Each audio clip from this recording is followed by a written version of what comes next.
మా ఊరు మూలగానివారిపాలెంలో పోలేరం తల్లికి ఆషాఢం సార తీసుకొని వచ్చారనమాట. ఆషాఢం సార తీసుకొని ఆ సంబరం మా ఇంటి దగ్గరికి ఖచ్చితంగా వస్తుంది. మా ఇంటి దగ్గర దాకా వచ్చి ఆ తర్వాత మళ్ళీ గుడి దగ్గరికి వెళ్తారనమాట. ఊరేగింపుగా వస్తారు. అయితే ఎక్కడెక్కడున్న ఆడపిల్లలందరూ ఖచ్చితంగా అటెండ్ అవుతారు పోలేరం తల్లి ఆషాఢం సారి. ఈసారి కరెక్ట్గా సార తీసుకొని మా ఇంటి వైపుకి వచ్చే టైంలో పెద్ద వర్షం పడిందనమాట. వర్షం పడగానే అందరూ వచ్చి మా నానేసిన పందిరి కింద నిల్చున్నారు.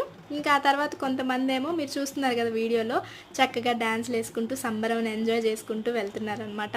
ఇంకా కొంచెం వర్షం ఆగేంత వరకు మా ఇంటి దగ్గరే ఉండిపోయారు. అయితే మా నాన్న ఈ పందిరేస్తున్నప్పుడల్లా మేము ఎందుకు నాన్న ఈ పందిరేస్తున్నావు ఎందుకు అని అడిగితే మా నాన్న ప్రతిసారి వర్షాకాలంలో మనకి బాగా ఉపయోగపడుతుందమ్మా అని అనేవాళ్ళు. ఈసారి మాకు అర్థమైంది నిజంగా నాన్న పందిరేయటం వల్ల ఎంత మంచిగా ఉపయోగపడిందో అని చెప్పి. నిజంగా ఇలాంటి మంచి మంచి సంబరాలు చూడాలంటే పల్లెటూరులోనే పుట్టాలి. మీరేమంటారో కమెంట్ చేసి చెప్పండి.